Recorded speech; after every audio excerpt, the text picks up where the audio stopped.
Muy buenos días. Estoy adelantando algunas reflexiones y dejo grabados estos videos aquí en este entorno tan bonito, aprovechando, porque no sé qué voy a hacer en Linares, cómo hacer mi trabajo, si va a ser muy pesado, si voy a tener tiempo, entonces para no dejarlos mientras me acomodo, hoy día 6, el 5 viajé a Linares ya. Vamos a reflexionar del Evangelio de San Mateo, el capítulo 2, versículos 1 al 12. Se supone que hoy es la Epifanía del Señor.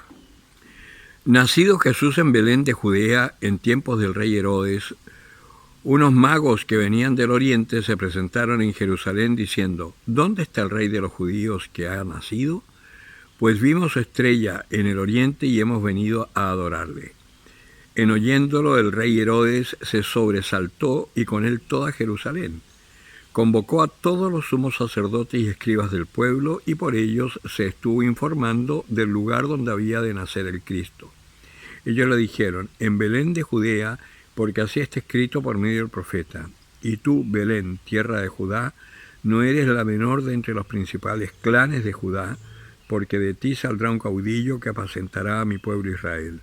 Entonces Herodes llamó aparte a los magos y por sus datos precisó el tiempo de la aparición de la estrella. Después, enviándolos a Belén, les dijo: id e indagad cuidadosamente sobre este niño y cuando lo encontréis comunicádmelo para ir también yo a adorarle. Ellos, después de oír al rey, se pusieron en camino.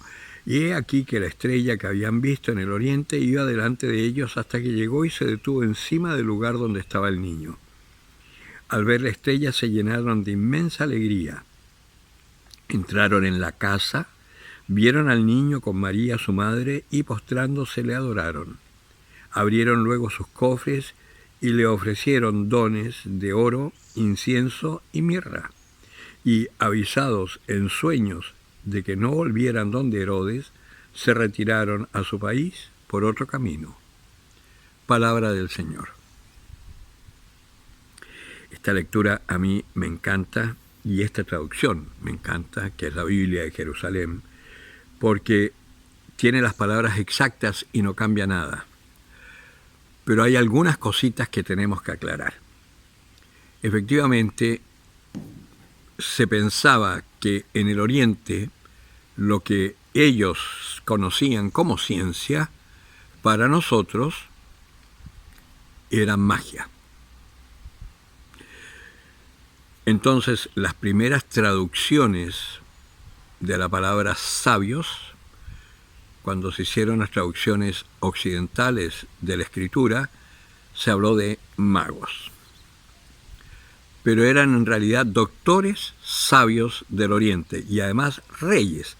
Esta sabiduría del conocimiento científico oriental, por hablar así en términos actuales, era solamente privilegio de las gentes ricas. Hay una novela, se llama El médico, y también hay una película que se hizo de acuerdo a esa novela, en donde hay en Inglaterra un hombre que va quedando ciego y que se dice médico, pero en realidad era un parlanchín, ¿no? En una Inglaterra muy primitiva. Y su ayudante, que era un huérfano, decide viajar al Oriente porque había oído hablar de un médico judío. Y cuando llega a la clínica o al sanatorio de este médico judío, entra simplemente porque demuestra unas capacidades impresionantes, pero todos los que estaban allí eran toda gente de alta clase, porque eran los únicos que podían acceder a esa sabiduría. Por eso estos sabios del Oriente son reyes que vienen a ver al Mesías. Y entre otras cosas, su ciencia también era la astronomía, cosa que nosotros la vinimos a conocer mucho después en Occidente. Pues bien, hecha esa primera aclaración, hay una segunda cosa que les va a llamar la atención, que nosotros siempre armamos el Belén y ponemos a los Reyes Magos que llegan a Belén, a la cueva. Sin embargo, acá dice, entraron en la casa. ¿Por qué? Los Reyes Magos no llegaron enseguida que el Mesías nació. Habían pasado algunos años. Lo más probable es que Jesús tuviera más o menos 2 años. Cuando Herodes precisa por medio de los sabios la fecha en que habría nacido, él ya sabe que el Mesías no es un bebé, que ya es un niñito. Y los sabios, con toda seguridad, donde llegaron fue a Egipto. Porque estando el niño en Belén, un ángel se le aparece a José y le dice: toma al niño y a su madre y huye a Egipto, porque Herodes quiere matar al niño.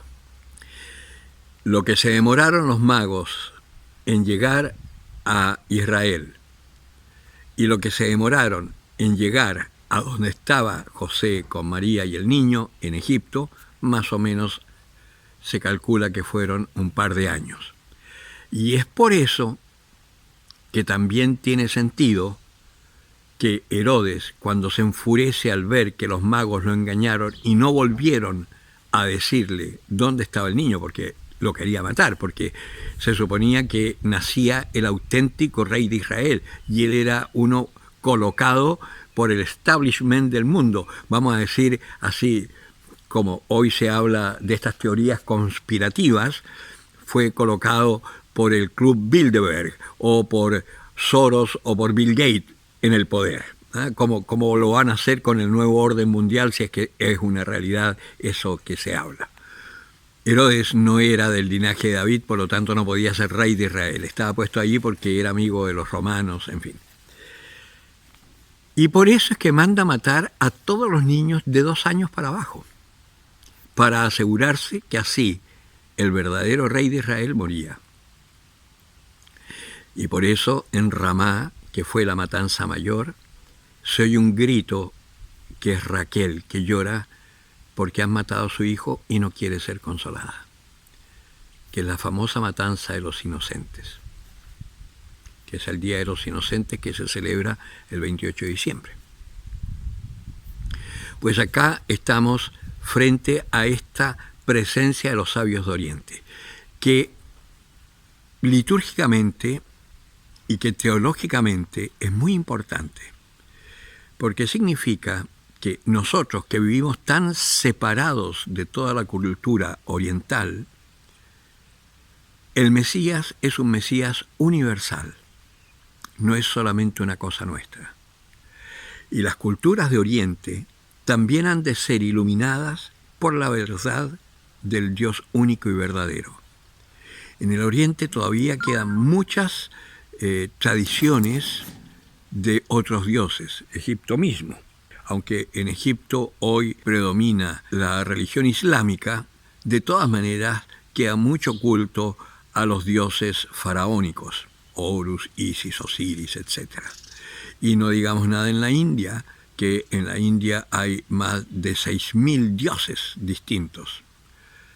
Todo eso tiene que ser iluminado por la revelación. Y el día en que eso suceda, se convertirán también los judíos y ahí sí podremos hablar de un final. Por ahora, el final que estamos viendo es de esta era llamada occidental y cristiana, que tiene que morir porque ya está muy corrupta para nacer nueva, como dice el Apocalipsis, una nueva Jerusalén que desciende del cielo ataviada como una novia.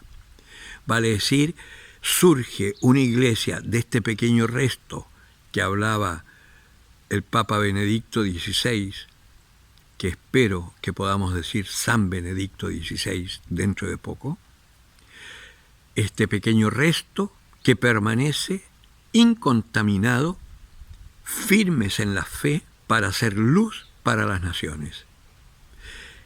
Esta epifanía que hoy celebramos ha de ser una epifanía para el mundo en el momento de mayor oscuridad. Y ahí es donde nosotros tenemos que mantenernos en nuestra fe firmes, no tener miedo, ni siquiera tener miedo de la posible persecución que venga, que no sabemos cómo va a ser, no sabemos qué va a pasar. Lo que sí sabemos en este momento es que hay un ataque semisolapado, aunque ya se empieza a ver más claramente el odio contra la iglesia cristiana, católica cristiana, un odio que hará cosas extraordinarias. porque yo estoy absolutamente seguro, y de hecho yo ya tengo amigos que son pastores anglicanos y otros bautistas. Todos los pastores que tienen como una fe en el Dios único trinitario, es decir, el Padre, el Hijo y el Espíritu Santo, tres personas distintas, pero un solo Dios, estamos empezando a unirnos, porque nuestras diferencias no son más grandes que las diferencias que pueden tener 5 hermanos de un mismo padre y una misma madre, y lo digo como ejemplo personal, que por sus experiencias de vida y por su forma de ser, tienen un conocimiento de sus padres que son 5 formas distintas. Yo me he puesto a conversar con mis hermanos en algún momento, nosotros somos 3 mujeres y 2 hombres, y todos los hermanos tenemos una visión distinta del papá y una visión distinta de la mamá. Y es el mismo padre y es la misma madre. De esa misma forma, los cristianos, católicos o hermanos separados, que son trinitarios, tenemos distintos conocimientos o distintos acercamientos a Dios. Pero lo que nos une es nuestra fe común. Y eso es lo que va a salvar al mundo. Por eso, empecemos nosotros a no tener prejuicios con nuestros hermanos separados que son cristianos. Hay otros que se dicen cristianos, por ejemplo los mormones. Los mormones no creen en Jesucristo Dios, sino que como un hijo, como un efluvio, una manifestación de Dios, pero que no es Dios, sino que es una criatura, y tampoco tienen muy claro lo que es el Espíritu Santo. Los testigos de Jehová, el Espíritu Santo no es una persona. Y así hay muchas otras sectas que se dicen cristianas, y es así, son sectas. A mí me impresionó ver un día que iba caminando en Santiago por donde está la iglesia de los santos de los últimos días, vale decir, la iglesia y todas las oficinas mormonas que tenían un nacimiento precioso. Incluso le tomé una foto y lo voy a poner al final de este video. Y yo decía, miércoles, que son zorros estos. Hasta celebran el nacimiento cuando no creen que haya nacido el Hijo de Dios. Pero bueno, así son las cosas, así está el mundo, y por eso tenemos que tener cuidado, que hay muchos lobos disfrazados de oveja. Cuando se manifiesta el Señor, se manifiesta la paz, el amor, la comprensión y la unidad. Quien no se una, no es de Dios. El que tenga oídos para oír, que oiga.